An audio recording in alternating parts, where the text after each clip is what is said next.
안녕하세요. CIA 레벨 1의 리얼 에셋을 같이 공부해 보도록 하겠습니다. 토픽 3 컨텐츠 제목에 보시면 리딩 3.1, 3.2, 3.3 이렇게 몇 개의 챕터가 있습니다. 3.5까지 모든 5개 챕터를 우리 공부를 해야 되는데 CIA 다른 과목을 이미 공부를 좀 시작을 하셨으니까 조금 느끼시겠지만 또 그리고 앞으로 또 그런 걸 느낄 기회가 많겠지만 대체 투자가 일반적인 주식이나 채권에 대한 투자는 아니잖아요. 물론 주식이나 채권을 대상으로 해서 투자하는 올터너티브 인베스트먼트도 있습니다. 주로 이제 전통적인 투자 전략과는 좀 다른 전략으로 투자하는 것도 일종의 올터너티브 인베스트먼트다. 전략이 다른 거죠, 이제. 기존에 있는 주식을 그냥 사는 겁니다. 이런 개념이 아니고, 롱숏을 갖다가 동시에 하는 겁니다라든지, 하여튼 전략을 좀 달리해서 기존 투자하고는 다른 방식입니다. 그래서 얘는 올터너티브 인베스트먼트 이런 것도 있긴 있어요. 대상 자체는 이제 주식이나 채권 같은 거고. 근데 리얼 에셋은 성격이 달라요. 파이낸셜 인스트루먼트 같은 금융 상품에 대한 투자가 아니고, 실물 자산에 대한 투자란 말이죠. 예컨대 부동산이라든지 이런 것들에 대한 투자들입니다. 자, 그러다 보니 누가 더 투자하겠어요? 부동산에 투자. 물론 개인도 투자할 수 있겠죠. 돈이 많으면. 그리고 예컨대 삼림지 같은 목재에 대한 투자, 오일에 대한 투자, 석유나 골드에 대한 투자. 이런 것들은 기관 투자자 같이 그리고 돈이 많은 그런 류의 투자자들이 투자를 하게 되고 자, 그러다 보니까 이게 개인이 투자하는 일반적인 주식이나 채권하고는 성격이요, 공부하는 방식이 좀 많이 다르고, 더불어서 주로 투자하는 투자의 vehicle, investment vehicle, 투자 수단이 있어야죠. 내가 뭘 투자하고 싶어요 이럴 때는 어떤 수단을 통해서 투자하는 거지? 돈을 갖다 좀 모으고 싶어요. 이게 이제 투자하는 개념하고 되게 비슷한데, 어떻게 돈 모으시겠어요? 코인에 투자하는 방법도 있고, 예금을 하는 방법도 있고 주식을 사는 방법도 있고 다양한 그런 투자의 수단들이 있잖아요. 그런 것들이 인베스트먼트 비히클이라고요. 그러면 실물 자산에 투자를 하려고 하게 되면 투자의 수단이 뭐가 있을까요? 예를 들어서 제가 목재에 투자하고 싶어요. 펄프 가격이 되게 많이 올라갈 것 같아서 또는 종이 가격 이런 것들은 목재를 어떤 원재료로 해서 만들어지는 그런 류의 가공품들의 가격이 많이 올라갈 것 같아서 원재료의 목재에 내가 투자하고 싶습니다. 그럼 어디에 투자하시겠어요? 어떻게 투자하시겠어요? 인베스트먼트 비히클. 나무 사면 되잖아요. 어디 가서 사요? 산에 가서? 되게 이제 애매해집니다. 그래서 리얼 에셋 투자는요, 투자의 수단이 뭔가요? 이것도 되게 중요한데, 그 투자의 수단이 여러 가지 있을 수 있어요. 목재를 그대로 사는 방법도 있고, 그 다음에 목재를 가공하는 그런 회사의 주식을 사는 방법도 있고, 그 다음에 예컨대 목재를 기초자산으로 하고 있는 만약에 퓨처스와 같은 파생 상품이 있다면 파생 상품에 투자하는 방법도 있습니다. 자, 주로요, 우리 투자의 수단은 인베스트먼트 비히클은 올터너티브 인베스트먼트는 주로 뭘 많이 쓰는 거냐면 실상 우리가 실물 자산에 투자하더라도 실물 자산에 직접적으로 투자하는 건 아니고 금을 직접 산다든지 목재를 직접 산다든지 이런 것보다는 그런 류의 자산을 기초자산으로 하고 있는 파생 상품에 대한 투자가 훨씬 많습니다. 주식도 잘 안 사요. 그 회사의 주식도 잘 안 산다고. 그래서 이러다 보니 기본적으로는 올터너티브 인베스트먼트는 파생 상품이 일단은 기본이 좀 되어야 되고요. 그러다 보니 파생 상품에 대한 개념이 전혀 없는 그런 경우에 그런 분들은 일단은 수업을 듣기가 조금요 까다롭고 어렵습니다. 물론 이제 그 교재의 내용에서도 기본적인 파생 상품의 개념, 주로 나와봤자 파생 상품이라는 게 forward, futures, option 밖에 없어요. 그 forward, futures, option에 대한 기본적인 성격을, 투자의 성격이 이런 겁니다라는 걸 갖다가 설명하는 내용들이 좀 있긴 있지만, 그 내용들이 그냥 이 교재 내용 자체가 파생 상품을 전문으로 하는 건 아니다 보니까, 투자, 올터너티브 인베스트먼트를 이해하기 위한 기초 정도의 수준에서의 파생 상품 개념만 이야기를 하고 있어요. 일단은 시험 목적으로 우리가 공부를 하는 거니까 이게 설명이 되어 있는 내용 정도만이라도 그 파생의 기본 개념을 이해하면 그래도 쫓아오는데 그냥 이렇게 하여튼 쫓아올 수는 있습니다. 조금 어려울 수는 힘들기는 하겠지만 어쨌든요, 중요한 거는 그 내용들의 휘발성이 되게 강하니까 계속 반복해서 공부를 하시고 머릿속에다가 계속 암기하듯이 집어넣으셔야 돼요. 그 CIA 레벨 1은요, 거의 암기 과목하고 비슷해요. 물론 이제 암기 과목이라고 해서 그 단순 암기만은 아니고 이해가 필요로 하는 암기 과목이긴 하지만 많은 내용들이 용어의 의미를 갖다 제대로 이해하고 있는지, 그 다음에 기본 공식을 좀 제대로 이해하고 있는지 그런 것들이 많이 있어서 거의 뭐 암기 과목스럽습니다. 반복해서 하다 보게 되면 어쨌든 레벨 1 시험은 합격할 수 있습니다. 레벨 2도 뭐 사실은 크게 다를 바 없어요. CAI는 다 암기를 많이 해야 되는 내용들이에요. 주식이나 채권에서 투자할 때 뭐 암기를 많이 해야 되는데 이런 게 별로 없죠. 하지만 대체 투자는 암기는 해야 될 게 많다고요. 투자의 수단이 너무 많기 때문에요. 그래서 브라이어트한 그런 자산들이 있는데 그 자산들의 속성이 각각 어떻게 되는 겁니까? 다양한 전략들이 있는데 다양한 전략들이 도대체 어떻게 만들어지는 건가요? 이거를 좀 암기를 해야 되는 내용들이 아주 많다고요. 자, 저랑 같이 이제 일단은 공부해야 될 릴레이스도 보면은 암기해야 될 내용들이 되게 많이 있겠습니다. 일단은 컨텐츠 한번 보세요. Reading 3.1의 Natural Resources and Land라는 거. 내추럴 리소스, 뭐 천연자원, 랜드, 토지죠. 천연자원과 토지, 다릅니다. 그죠? 토지가 있으면 천연자원은 그 밑에 있거나 밑에 가라앉아서 광물로 존재하거나 또는 그 위에 있잖아요. 그죠? 목재와 같은 그런 형태로, 나무와 같은 형태로 존재하거나 그런 류의 자원들이 천연자원입니다. 땅이 있고 땅에서 자라는 목재나 크롭과 같은 곡식들 이런 것들이 있을 거고 그 밑에 있는 광물이 있을 거고 뭐 그런 게 있을 거예요. 가장 기본적인 형태의 이제 real asset이죠. 실물 자산입니다. natural resource하고 랜드가. 그 다음에 natural resource와 랜드를 이용을 해서요. 특히나 뭐 랜드는 좀 의미가 많이 다르지만 natural resource 같은 천연 자원을 뭔가 가공을 해서 상품화 시키게 되면 그게 이제 commodity 밑에 있는 3.2의 commodity 원자재가 되죠. 원자재. 나무를 뭐 예컨대 그 나무가 있어요. 그 나무를 천연자원입니다. 팀블랜드 같은 이제 삼림지가 있잖아요. 그 삼림지에서 나무들이 자라는데 그 나무를 갖다가 탁 잘라가지고 그걸 갖다가 이게 토막토막 잘라가지고서는 뭔가 상품화되는 단계, 촉을 단계 오게 되면 그러면 그게 이제 원자재가 되죠. 원자재도 투자하는 방법도요. 여기서도 나중에 공부하시겠지만 커머디티 투자하는 방법이 그거 목재 직접 사는 겁니다. 사서 어디 놔두게요. 요즘 다 아파트에 사는데 아파트 옥상에다가 저장할 수도 없고 지하 창고에 저장할 수도 없다고요. 그러니까 그 목재 투자하는 방법이라는 게 대부분 보게 되면 이런 천연자본에 대한 투자하는 것들은 주로 파생 상품을 이용을 합니다. 그래서 뭐 리딩 3.2의 커머디티는 그 커머디티와 같은 원자재를 실제로 우리가 직접적으로 소유하는 방법도 물론 있겠지만 그렇게 해서 투자하는 방법이죠. 그거 말고도 파생 상품을 이용하는 방법도 있을 거고요. 그래서 주로 이제 파생 상품에 대한 이야기가 많이 나올 거예요.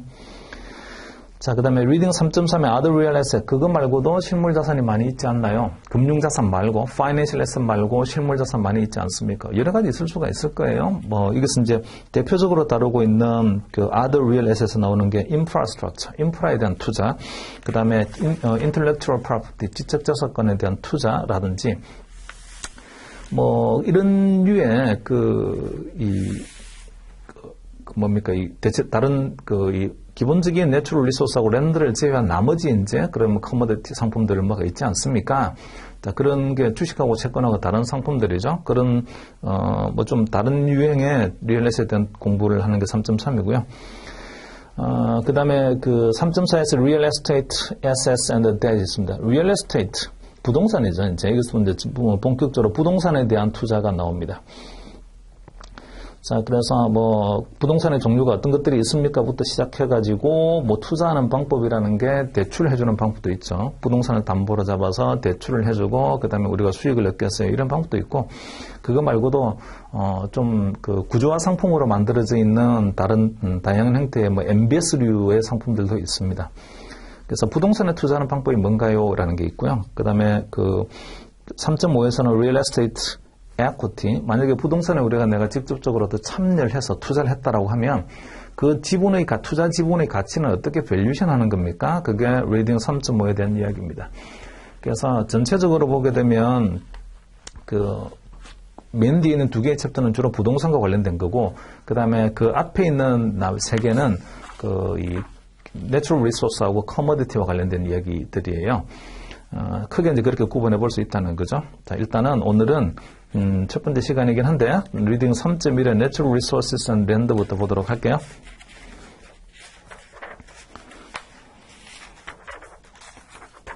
자, 페이지 1페이지입니다. 리딩 3.1의 Natural Resources and Land. 친절하게도요, 카플란 교재는 각 챕터 앞에 이그잼 포커스가 이렇게 있어요. 나중에 이제 시험 목적으로 나중에 정리를 하실 때에는 요 이그잼 포커스를 갖다가 좀 잘 보시고, 요 이그잼 포커스만이라도 따로 있잖아요. 내가 이제 뭐 메모장에 옮겨 놓는다든지 아니면 카피를 해 놓는다 이렇게 해서 내가 이거를 모든 챕터를 갖다가 다 하나씩 다 봤어요. 그리고 한 2번 봤다고요. 했더니 웬만큼 이해를 했어요. 그럼 제대로 이해가 됐는지를 또는 시험 목적에 맞춰서 제대로 공부했는지를 뒤에 가서 한번 빠르게 퀵 리뷰해 볼 때에 이그잼 포커스만 따로 이렇게 카피를 해가지고 챕터 제목하고 이그잼 포커스만 이렇게 따로 카피를 해가지고 이것만 쫙 이 포커스만 보고도 내가 이거 알아 각 문장에 나오는 것들 내가 다 알아 다 체크하고도 다 문제 없어. 이건 좀 아리까리한데? 그러면 그런 걸 봐야 되는 거고, 이거전 포커스를 내가 체크했을 때, 그게 다 내가 아는 내용들이고, 괜찮은 것들이 다 머릿속에 기억이 나. 이렇게 되면, 거의 뭐 공부가 다 된 거예요. 이거전 포커스도 좀 잘 활용을 하시기 바랍니다. 나중에 서머리 할 때 되게 좋은 도구가 됩니다. 원말 볼게요. Real Assets and Natural Resource. Real Assets이라는 게 실물 자산인데 말이죠. 얘는 투자하는 건데, that directly control non-financial assets. non-financial asset이니까 비금융 자산입니다. 그죠? 그래서 represent actual rights to consumption. 자, 이제 좀 차이가 있죠. non-financial asset과 같은 실물 자산은요, 용도가 뭐겠어요? 그 자산이. 주식과 채권은요, 하고는 용도가 많이 다릅니다. 주식과 채권 같은 경우는 financial asset이고, 금융 자산. 이 금융 자산 들고 있으면 뭐가 나오나요? 현금 흐름이 나오죠. 나중에 주식으로부터 배당도 받고 채권으로부터 이자도 받고 나중에 원금도 받고 이렇게 할 거 아니에요. 파이낸셜 에셋은 다 미래 현금 흐름이 오는 것들입니다. 그거를 보고 투자를 하는 거예요. 얼마만큼 미래 현금 흐름이 오는 거지? 라는 거. 그런데 리얼 에셋은요. 성격이 사실은 2가지가 다 있어요. 자, 이 리얼 에셋 가지고 있으면 나중에 가치가 올라갈 거야. 이런 의미가 있어요. 부동산 같은 거 가지고 있으면 집값 나중에 땅값 올라가겠지? 이런 목적도 있고요. 그게 이제 인베스트먼트로서의 목적이고 투자로서의 목적이고 또 하나 리얼 에셋이 가지고 있는 거는 컨슘션의 목적이 있습니다. 소비하는 거예요, 소비. 뭐 밀 같은 거 소비하죠. 그리고 우리가 오일, 뭐 휘발유 이런 것들 다 소비합니다. 그래서 컨슘션 프라이스, 소비자 가격이 올라가냐 내려가냐 따라서 굉장히 그 원자재의 가격 또는 원자재 투자의 가치도 왔다 갔다 하게 됩니다. 주식이나 채권을 소비한다. 그런 건 없죠. 주식이나 채권 들고 있으면 나중에, 아까 말씀드린 것처럼 배당받고 나중에 뭐 이자 받고 이런 것밖에 없다고요. 근데 리얼 에셋은 의미가 많이 달라요. 소비라는 아주 특별한 개념이 하나 더 있습니다. 자, 그러면 소비라는 특별한 개념을 가지고 있는 리얼 에셋의 가치는 말이죠. 뭐에 의해서 결정이 될까요? 주식이나 채권의 가치는 뭐에서 결정이 되는 거냐면 이 주식 들고 있으면 앞에 미래 현금 흐름이 얼마나 오는 거지? 야, 앞으로 이 주식 들고 있으면 배당 엄청 받아. 또는 주가 엄청 많이 올라가. 이런 거에 의해서 가격이 형성이 된다고요. 미래의 가격이란 것 자체도 보면은 그 이후에, 그 미래 이후에 나오는 모든 배당 현금 흐름의 현재 가치가 미래의 가격인데 결국은 보게 되면 주가라는 거는 미래에 발생하는 배당의 현재 가치다. 이렇게 말을 할 수 있습니다. 자, 앞으로 배당 엄청 많이 준대. 이어서 주식을 가지고 있으면 주가 올라가겠죠, 이제. 또 채권도 마찬가지예요, 채권. 채권 가지고 있으면 이거 부도 안 나는 채권인데 불구하고 이자 되게 많이 줘.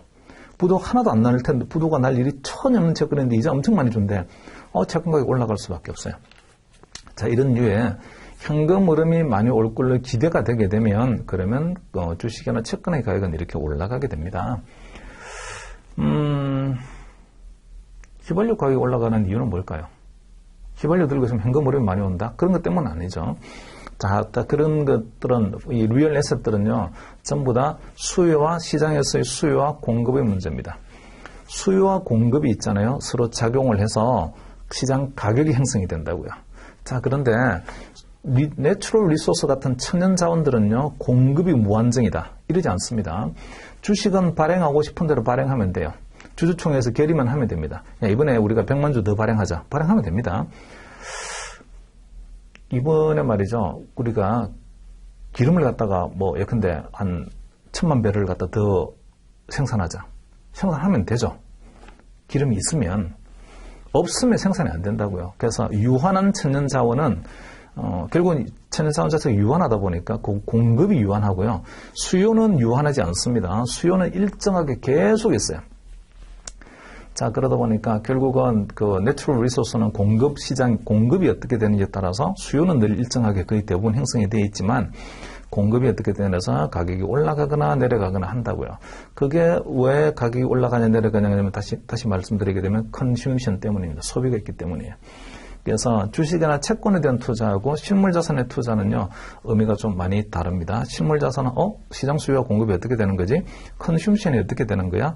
보니까 공급은 거의 리미트, 제한되어 있고, 소비가 늘어나는 거냐, 소비 수요가 많아지는 거냐, 작아지는 거냐. 거기에 따라서 가격이 올라갔다 내려갔다는 또 하나의 변동성이 있습니다. 자, 파이낸셜에서 설명 그렇게 나와 있고요. 그 밑으로 natural resources are form of real assets that are still in their raw form and the original location. 아직까지는 개발되지 않은 상태로 있잖아요. 남아있는 자산이 천연자원들이죠. 그 밑에서 commodities are often created by removing or transforming natural resources. commodity는 이런 천연자원을 좀 옮기거나 또는 형태를 변경시킴으로써 만들어진 상품이 원자재들입니다. commodity들이요. 자, 페이지 좀 넘겨봅시다. 이 페이지에 natural resources other than land. other than land니까 땅은 일단은 제외하고요. 나머지 natural resource 한번 보겠습니다. 천연자원. 일단은 머릿속에 천연자원이라고 하게 되면 땅 속에 묻혀있는 금, 은, 구리 뭐 이런 것 때문에 생각이 나죠, 이제. 그래서 여기서 말하는 natural resources는 전부 다 지하에 있는 지하 자원들을 말을 합니다. Many natural resources are subterranean. subterranean이 지하에 있다는 거죠. 그래서 in the United States, private land ownership often include both surface and underground rights. 자, 이거 민법과 관련된 얘기네요. 공인중개사 공부하게 되면 이런 거 나오죠. 민법 공부하게 되면. 미국에서만 그런 것 아니라, 우리나라도 아마 똑같은 그런 법률 체계를 가지고 있을 것 같긴 한데, private land ownership, 자, 사유지죠. 사유지에 대한 소유권은 말이죠. 뭐를 포함하는 거냐면, surface, 지표면에 대한 권리, 땅에 대한 권리, 땅에 대한 권리와, and underground rights, 땅 밑에 있는 뭔가 지하 자원에 대한 권리, 자, 이런 걸 갖다가 동시에 있잖아요. 그죠? 포함을 하고 있습니다. In addition, some estate allow split estate. 거기다가 몇몇 주들은 보게 되면 estate. 이때 말하는 estate도 그냥 사유지라고 생각을 하시면 돼요. 이 사유지, 토지 사유지에 권리를 분리하는 경우도 있는데, split estate refer to estate where the surface right to property are owned by different party. 그러니까 어떤 property, 건물 같은 것들이 있어요. 거기에 대한 이 지표면의 권리가 다른 사람한테 있잖아요, 그죠? 다른 제3자한테 뭔가 권리를 갖다 주는 경우도 있습니다.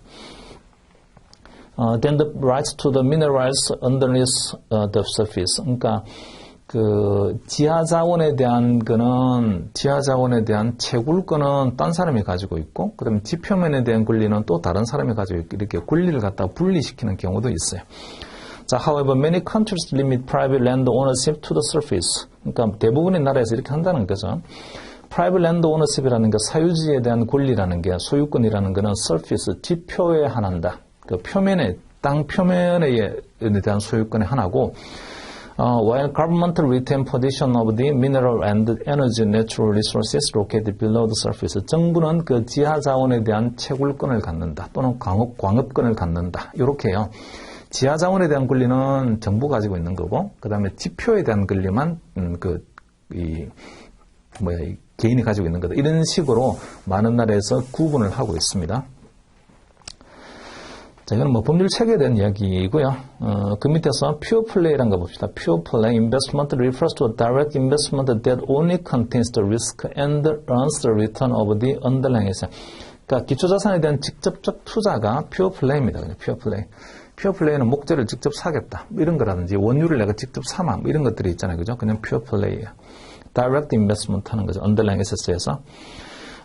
For institutional investors, it can be difficult to locate a pure play investment in the natural resource sector due to the ownership issues mentioned previously. 근데 자, 우리 AI는요, 이 Alternative Investment 또는 CAI 자체가 전부 다 투자는 투자자는 누구를 대상으로 하고 있는 거냐면 주로 기관 투자자를 대상으로 합니다. 개인보다는.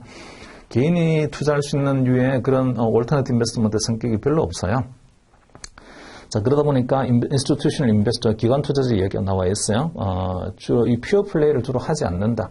소유권이 법률적으로 보게 되면 지상에 대한 권리와 그 다음에 지하에 대한 권리가 이렇게 분리되어 있는 경우가 많이 있기 때문에 직접적으로 토지에 대한 투자를 잘 하지 않는다. 자, 저 밑으로 좀 내려오셔서 Natural Resources as Exchange Option. 천연자원이라는 거는 마치 Exchange Option과 같다. 이런 건데요. Exchange Option에 대한 정의 한번 봅시다. Exchange Option is an option to exchange one risk asset for another risk asset. 물물 교환할 수 있는 권리다. 하나의 위험 자산과 또 다른 위험 자산을 갖다가 서로 교환할 수 있는 권리다. 그게 이제 Exchange Option이다. 이렇게 이제 정의를 해놨습니다. 자, 여기서 또 정의를 하나 해야 될까요? 리스키하다는 거. 이 리스키하다는 게 이런 뜻이 아니에요. dangerous하다는 의미 아닙니다. 야, 하나의 자산을 다른 자산과 교환할 수 있는 권리다. 하나의 폭탄과 다른 폭탄을 교환할 수 있는 권리다. 그런 개념이 아니라고요. 구분하셔야 돼요. 리스키하다는 거는 그냥 uncertain하다는 겁니다. 근데 uncertain한데 단순한 리스크하고요. 그 다음에 uncertainty하고 다른 점은 리스크는 서로 두 개가 같진 않아요. 리스크는 uncertainty하고는 다른 뜻인데 뭐가 있어야 되는 거냐면 with probability 어떤 확률이 있어야 돼요. 확률. 자, 그래서 여기 t equal 0가 있고요. t equal 1이라는 investment horizon, 투자 호라이즌이 있는데 투자 호라이즌이 있어요. 여기서 제가 1 투자하게 되면요. 나중에 가게 되면 1 더하기 10% 받는 거예요. 이렇게 되면 uncertain하지 않습니다. 경우가 딱 하나밖에 안 나오는 거예요. 이럴 때는 이런 걸 우리는 risk free라고 합니다. 아무런 위험이 없기 때문에. 그런데 1 투자하게 되면 경우의 수가 2개 있어요.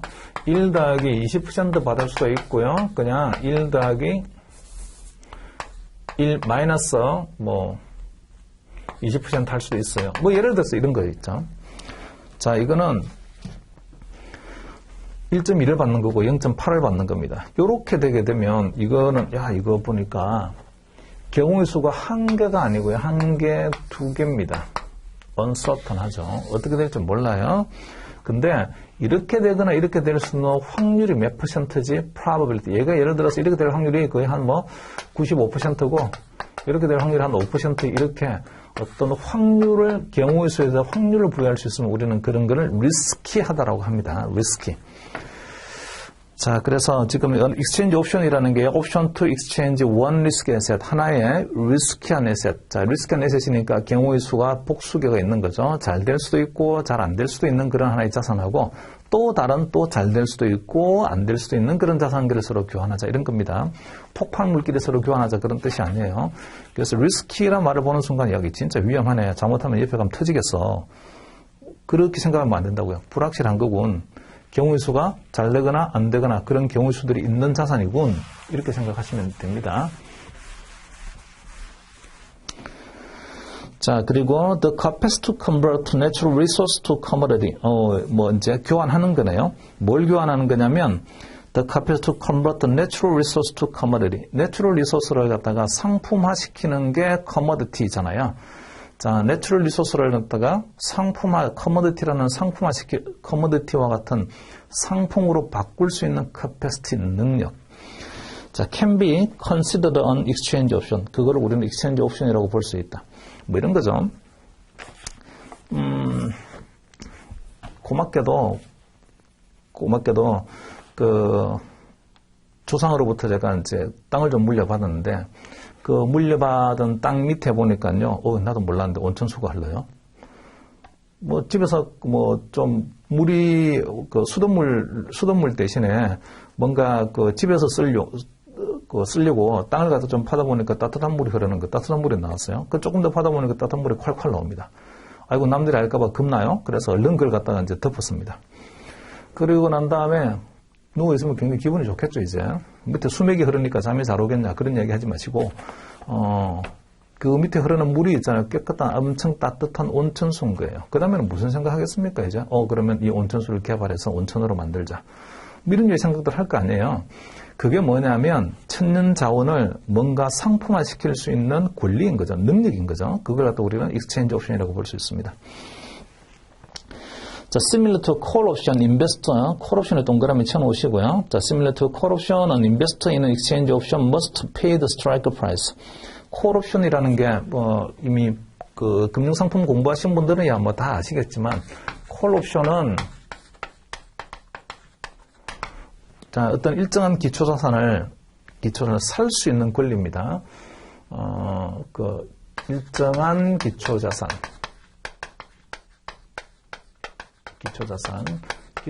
underlying asset이라고 합니다. 그거를 지정된 가격으로 살 수 있는 권리. 그게 콜 옵션이에요. 자, 권리라는 말이 되게 중요합니다. 권리는 행사할 수도 있고 행사하지 않을 수도 있어요. 예를 들어서 우리가 잘 알고 있는 것처럼 예를 든다면 자, 어떤 주식을 말이죠. S전자 주식이 있어요. 그게 기초자산이죠. 그걸 갖다가 10만 원에 살 수 있는 권리. 그런 게 이제 S전자 주식에 대한 콜 옵션입니다. 이렇게 되겠죠, 이제. 이게 S전자 주가예요. 주가가 0에서부터 어디 사이에 있을 거예요. 저는 10만 원에 있잖아요. 그죠? 그 주식을 살 수 있는 권리가 있습니다. 그러면 저한테 어떤 페이오프가 생기는 거냐면 이 권리의 가치는 말이죠. 이 권리의 가치. 자, 위에다가 이렇게 한번 써볼게요.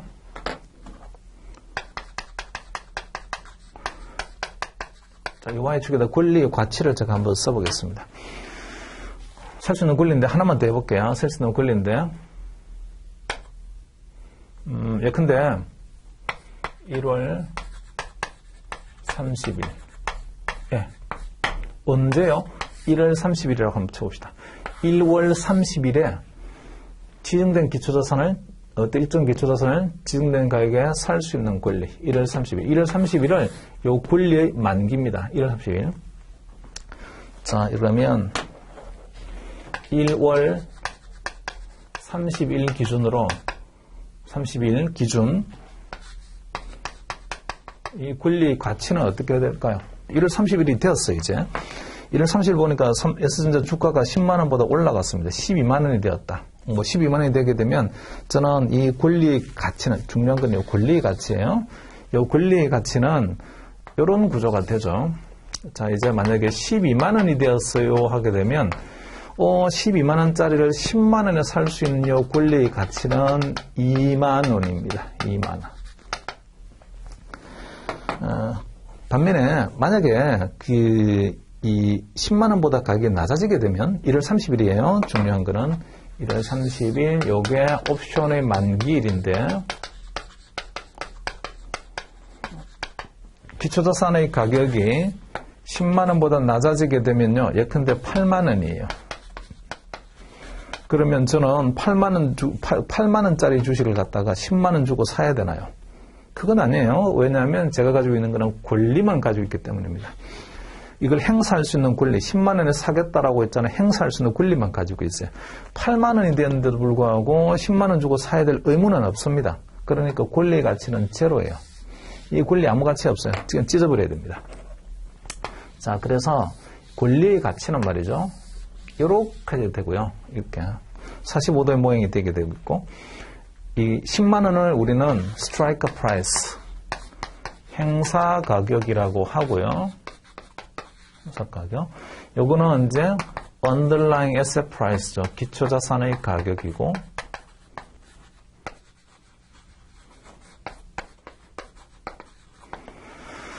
그리고 제가 이거 빨간 선으로 이렇게 그어진 거는 옵션을 제가 행사를 한다면 언제요? 옵션 만기일에. 그래서 옵션 만기일의 페이오프인데 행사했을 때의 가치예요. 옵션이란 권리 행사 했을 때의 가치.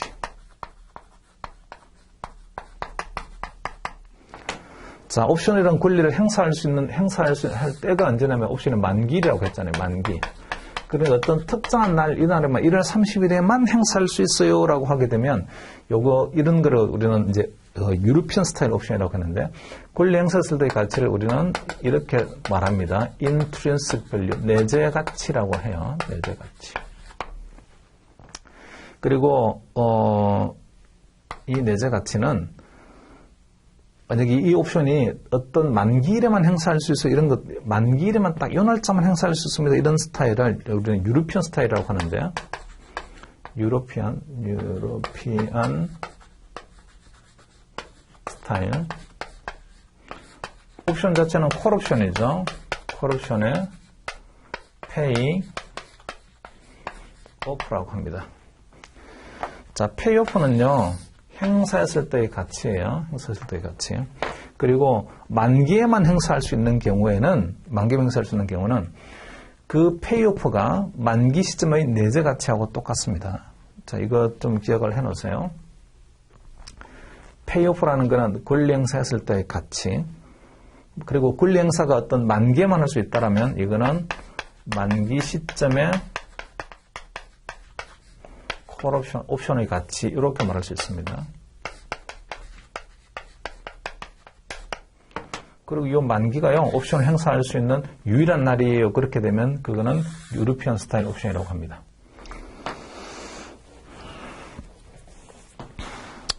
자, 근데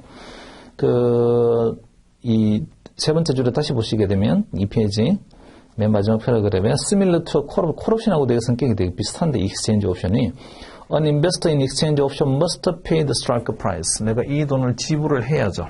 이제 주식을 받으려고 하게 되면 이 돈 지불해야 돼요. 이게 내가 줘야 될 돈입니다. Pay strike price. However, the strike price for exchange option is often uncertain for natural resource. 이거는 내추럴 리소스를 갖다가 우리가 개발을 해야 되잖아요. 커머디티로 바꿔야 된다고요. 자, 내추럴 리소스를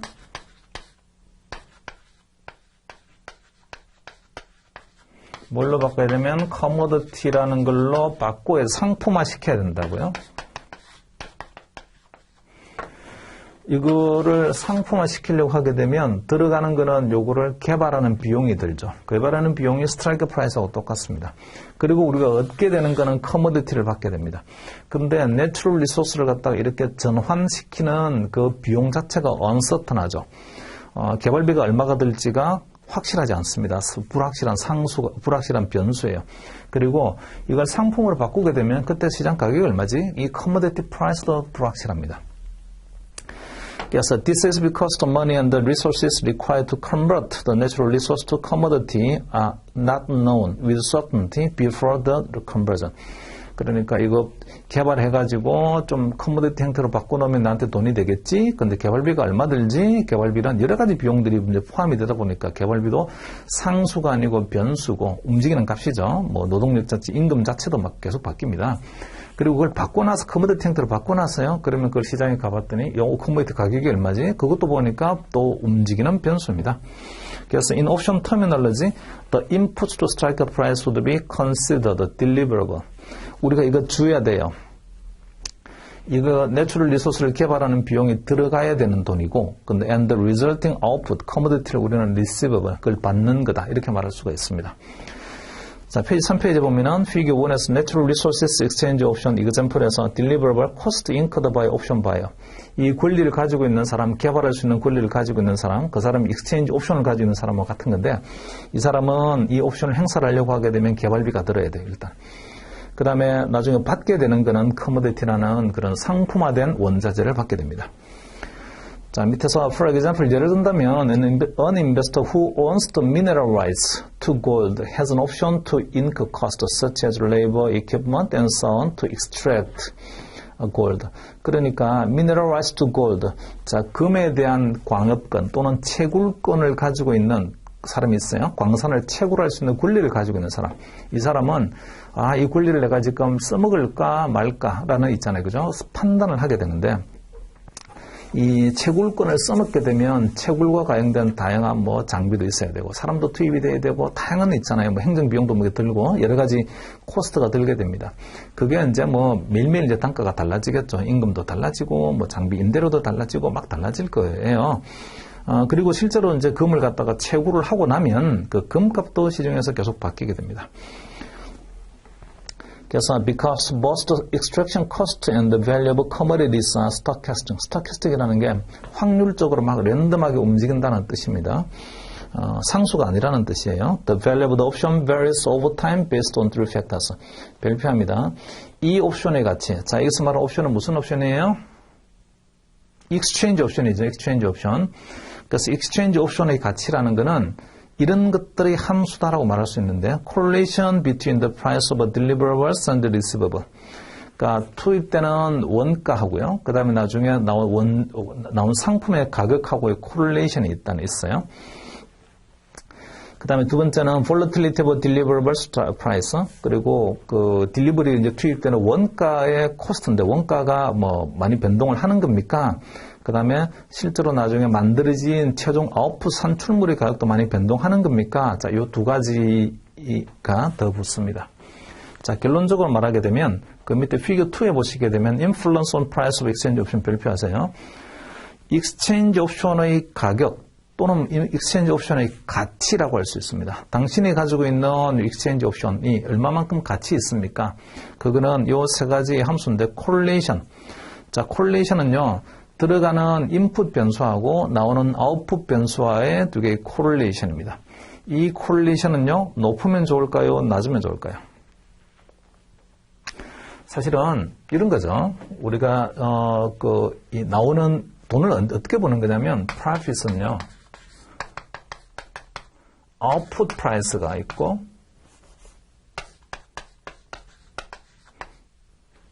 output price. 산출물의 가격.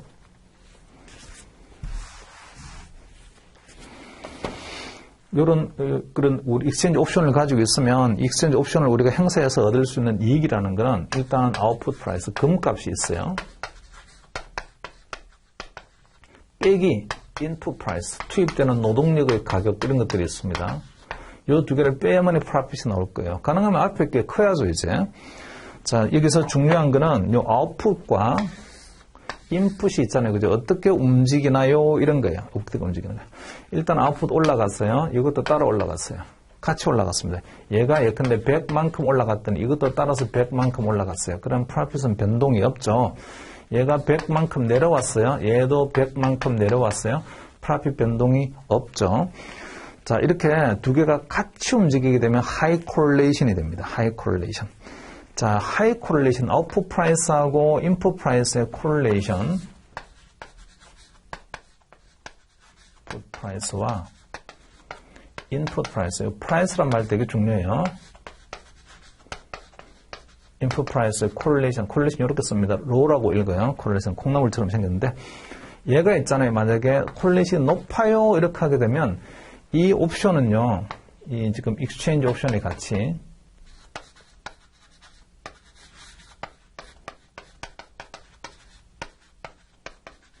매년 떨어집니다. 왜요? 같이 움직이는 게 좋잖아요. 그래야만 이익이 안정적이잖아요. 이렇게 말할 수 있는데 그거는 좀 약간 착각하신 거예요. 뭐에 착안을 하셔야 되는 거냐면 이게 옵션이라는 권리라는 거에 착안을 해야 돼요. 권리.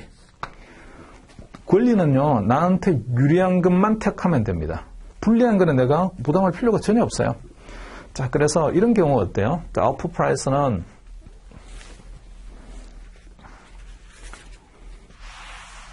이걸 조금 지어볼게요.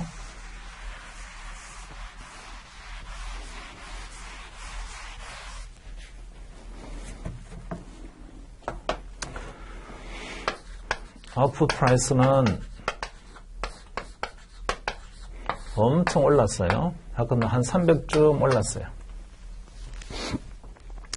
자, 빼기 변동을 엄청 올랐어요. 그 다음에 인풋 프라이스가 있어요. 인풋 프라이스는 오히려 내렸어요. 이렇게 밑에 내려가지고 뭐 한 100만큼 밑으로 떨어졌습니다. 그러면 자, 이제 프로핏이 있잖아요. 그죠? 이익이 엄청 늘었죠. 300만큼 오르고 100만큼 떨어졌으니까 400만큼 늘었어요. 되게 좋죠. 서로 반대 방향으로 움직이면 아주 좋습니다. 그러니까 코릴레이션이 낮아야 돼요. 코릴레이션 높은 것보다는 코릴레이션이 낮아야 됩니다. 자, 그러면 이걸 또 생각할 수 있어요. 이거는 좀 해피한 케이스고 반대로요. 얘가 이렇게 내려와서 얘가 한 마이너스 300쯤으로 떨어지고 얘가 오히려 이렇게 올라가지고 마이너스 한 400쯤 플러스 한 400쯤 올라버렸어요. 자, 이렇게 되면요. 야, 프로핏이 보니까 300만큼 떨어지고 400만큼 올라가 버렸으니까 오히려 700만큼 손해잖아요. 마이너스 700만큼. 이렇게 이제, 그러니까 불리하죠, 이제. 반대방으로 움직이면 엄청 불리하지 않습니까? 이렇게 이제 생각할 수 있는데, 이런 경우가 생기게 되면 상관없어요. 불리한 거 우리가 안 하면 됩니다. 권리거든요, 권리. 야, 이렇게 되었다고? 야, 우리가 골드를 갖다가 채굴 해가지고 시장에 내놔봤자 가격이 엄청 떨어졌어. 근데 들어가는 비용 엄청 많다고? 그러면 채굴 하시겠습니까? 안 하죠. 채굴을 안 한다고 해서 그 골드가 도망가나요? 그대로 가만히 있죠.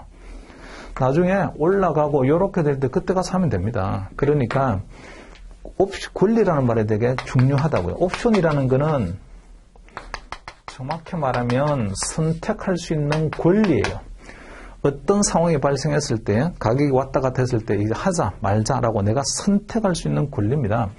그러니까 나한테 유리한 것만 선택하면 돼요. 이렇게 되면은 빨리 해야죠. 아프 프라이스 엄청 올라갔어. 금가 엄청 올랐네. 들어간 노동력 가치는 엄청 떨어졌어. 빨리 프라이스 엄청 커졌군. 그때는 합니다. 빨리 지금 빨리 개발해. 반대가 이렇게 되었다. 금값 엄청나게 떨어져 버렸어요. 근데 노동력 가치는 엄청나게 올라가 버렸습니다. 야, 금 그거 개발하지 말고 가만히 해도 나중에 다시 하자. 이렇게 하면 된다고, 이렇게. 그래서 콜레이션이 있잖아요. 이게 서로 반대방으로 갈 때, 반대방이라 해야 돼요. 서로 다르게 움직여야만이 그게 콜레이션이 작거나 또는 콜레이션이 네거티브한 경우입니다. 그래서 콜레이션이 높아지게 되면 있잖아요. 익스체인지 옵션의 가치는 떨어져요. 같이 움직이면 별로 안 좋아요. 이 프로핏이라는 게 그냥 일정해버리기 때문입니다. 우리는 맥스마이즈 하고 싶다고요. 프로핏을. 그러려고 하게 되면 서로 반대방으로 움직일 때에 제일 좋습니다. 나쁜 결과가 나올 걸 예상이 되게 되면 권리 행사 안 하면 됩니다. 가만 내비두면 돼요. 나중에 개발하면 된다고요. 자, 그 다음에 volatility of inputs. 이것도 변동성이죠. 이 input, output price 많이 왔다 갔다 하는 게 좋아요. 얘도 많이 왔다 갔다 하는 게 좋습니다. 그러다가 우리한테 불리하게 가는 경우는, 예를 들어서 이렇게 가는 건 나한테 불리하죠. 이거 불리합니다. 그죠? 아웃풋 프라이스 내려오고 인풋 올라가는데 이거 되게 불리하잖아요. 이거 선택, 이럴 때는요, 우리는 가만히 있으면 됩니다. 권리 행사 안 하고 가만히 있으면 돼요. 나한테 유리하게 딱 되었을 때, 이런 상황이 되었을 때에, 야, 빨리 행사하자. 이렇게 하면 된다고요. 그래서, 볼러틸리티가 클수록 있잖아요. 두 개의 볼러틸리티가 커야 돼요. 그 중에 나한테 유리한 경우만 나는 선택하면 된다고요. 그게 옵션이에요. 선택권. 변동성이 커야 돼요. 불리한 결과는 선택 안 하고요. 그냥 내비두면 됩니다. 그렇다고 해서 그 골드가 다 녹아서 없어지거나 그러지 않아요. 자, 이거 피규어 2번 중요하니까 별표해놓습니다. Natural Resources Development Option can be either American와 European style. 자, 이거는 언제 이 권리를 행사하나요의 행사 타이밍과 관련된 겁니다. 아메리칸과 유로피안 스타일이라는 거는, 아메리칸 스타일은 언제든지 행사할 수 있다. 이게 언제 아메리칸 스타일이고, 유로피안 스타일은 딱 그 날짜만 행사할 수 있다. 이게 언제 유로피안 스타일입니다. 내추럴 리소스 개발은요, 그 날짜 딱 정해져서 보니까, 가가지고, 제가 전 보는 집에 가가지고, 제가 이번에 그 금을 좀 개발하려고 하는데, 그 금이 밑에 매장량이 좀 있습니다. 언제 하는 게 좋겠습니까? 했더니, 좋은 길이를 택해주세요. 마치 이사하는 날처럼. 그랬더니, 전 보는 사람, 날짜를 다 이렇게 다 짚어가지고, 이거 뭐 1월 30일 하시는 게 제일 좋겠네. 그러면 그 날짜만 딱 합니까? 아니죠. 하고 싶은 때 언제든지 할 수 있다고요. 그래서 아메리칸 옵션입니다. 내추럴 리소스는요. 기본적으로 아무 때나 행사할 수 있다는 거죠. 권리를. 그리고 거기도 보면은 most natural resource development options never expire. 이거 권리를 행사할 수 있는 그 권리의 만료 기간은요. 내추럴 리소스 금이 있잖아요. 나중에 시간이 지나게 되면 다 사라져 버립니다. 지금 안 하면 안 됩니다. 그런 거 아니라고요. perpetual 합니다. 계속 묻혀져 있어요. 그래서 perpetual option, 영구 옵션이다 이렇게 말할 수가 있고 perpetual options must by definition by American option. 그리고 perpetual option은 아무 때나 할 수 있는 거니까 영구적으로 있는 거니까 원하시는 그 날짜에 파시면 됩니다. 이런 거라서 땅 파면 되는 겁니다. 그런 거라서 얘는 American option입니다. 자, 그리고 moneyness라는 개념이 있어요. 옵션의 moneyness. 옵션의 moneyness는 콜 옵션을 예를 들어서 이제 이야기를 해보게 되면 이것도 뭐 잘 아시는 분들이야 뭐 쉬우니까 금방 넘어가세요. 옵션을 잘 모르시는 분들만 뭐 들으시면 될 것 같습니다. 우리가 만약에 말이죠. 지금 이게 이제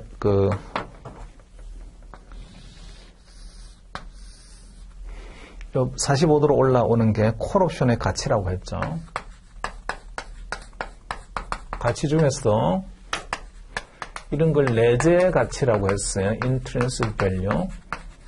내재 가치라는 거는 immediately exercise. 지금 당장 행사한다면 이런 가치가 있는 거죠. 아까 이제 8만 원에 살 수 있는 권리가 있는데 그 권리를 지금 당장 행사한다라고 하게 되면 10만 원짜리를 제가 8만 원에 사게 되니까 2만 원만큼의 옵션의 가치, 권리의 가치가 있습니다. 자, intrinsic value, options intrinsic value가 지금 당장 immediate exercise, 지금 당장 행사한다면 우리가 얻을 수 있는 가치예요. 이게 이제 기초자산의 가격이었죠. 가격.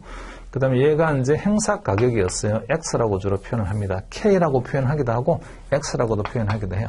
얘를 갖다가 strike price라고 합시다. 행사 가격. exercise price 또는 strike price 이렇게 말을 하는데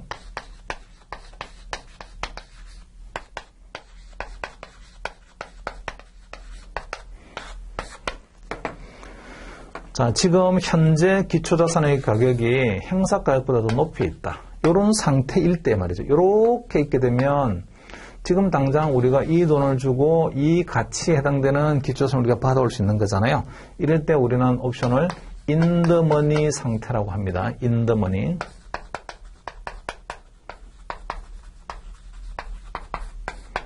자, 그 다음에 현재 기초자산의 가격이 행사 가격과 똑같아요. 이럴 때 기초자산의 가격을 제가 이렇게 쓸게요. S라고. 자, 이게 지금 행사 가격하고 똑같은 거예요. 이럴 때는 기초자산의 가격이. 그럴 때는 우리는 옵션을 at the money라고 하고요. at the money. 그 다음에 아직까지는 기초자산의 가격이 여기 있어요. 행사 가격까지 가려고 하게 되면 아직까지는 가치가 되게 낮아요. 이런 거를 out of the money라고 합니다. OTM이라고 해요.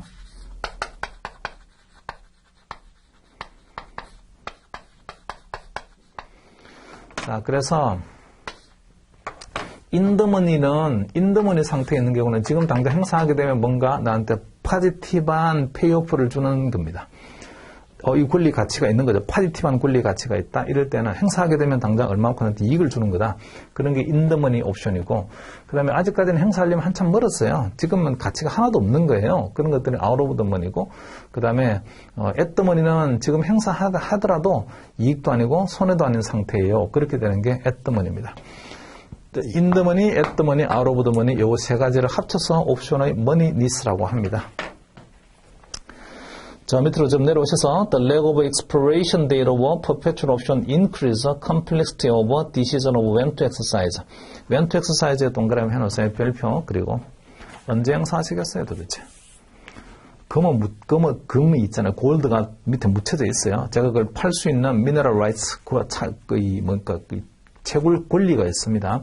언제 이 권리 행사하시겠냐고요. 날씨 좋을 때 뭐 하자.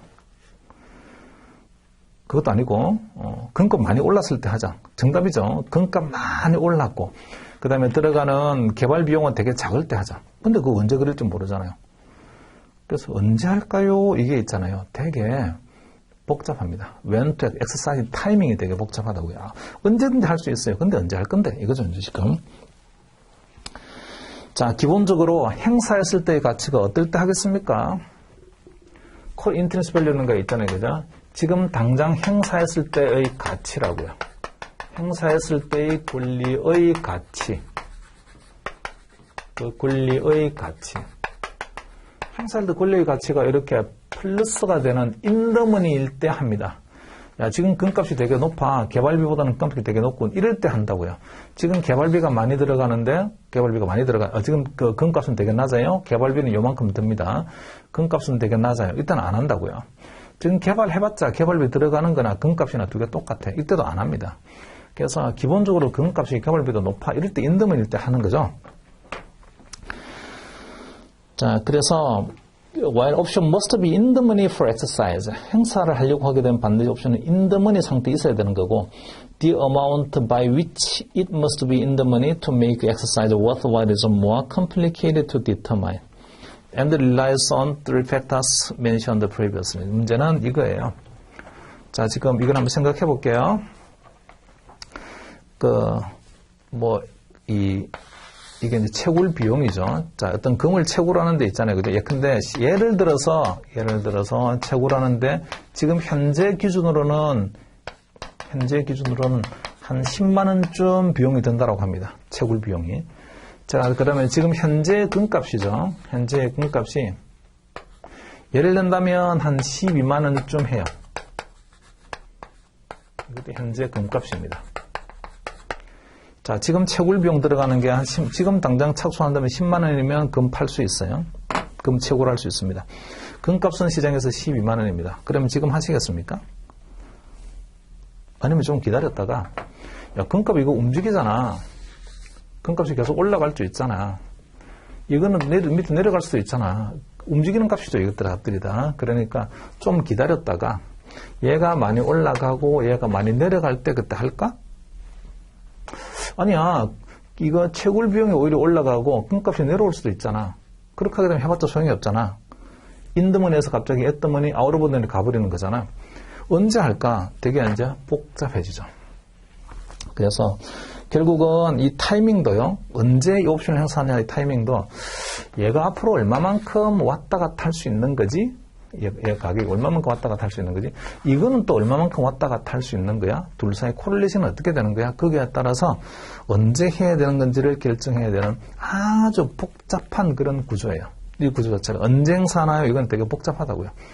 이게 왔다 갔다 하는 값이고, 개발비도 금값으로 왔다 갔다 하는 거고, 둘 사이 어떤 관계가 있는 거지? 그것도 있잖아요. 우리가 여러 가지 좀 고민을 해야 되죠. 자, 그래서 3페이지 밑에 보시면 in the following figure, money needs is based on the ratio of receivable price relative to deliverable cost. 그러니까 money needs를 이렇게 한번 정의해 볼까요? money needs라는 게 in the money인가요? at the money인가요? out of the money인가요? 그거니까 money needs는 들어가는 input cost, 들어보는 우리가 받는 있잖아요. receivable 하는 거, output. 이 두 가지 비율로 있잖아. 한번 구분해보자. 그럼 이거 두 개 같게 되면 at the money가 되는 거고, 1보다 크게 되면 in the money가 되는 거고, 이 값이. 그 다음에 1보다 작은 값이 나오게 되면 인풋이 더 크다는 이야기니까, 그거는 out of the money가 되겠어요. 그래서 as the price of a receivable increases relative to the cost of a deliverable, the options money needs increase and the exercise becomes more likely. 그러니까 이거 비율이 높아지면 높아질수록, 머니니스의 비율이 높아지면 높아질수록요, 이게 분자가 빠른 속도로 올라간다는 뜻이니까, 이거 올라가는 것보다는 얘가 훨씬 더 빠른 속도로 올라가요. 그런 이야기니까. 이게 아주 빠르게 올라가는 거죠. 이거는 뒤에 좀 쫓아오면서 천천히 오고, 그러면 머니니스가 되게 커지게 됩니다. 행사를 할 가능성이 아주 높아지게 되죠. 지금 아니면 안 돼. 지금 해야 돼. 이렇게 하면서.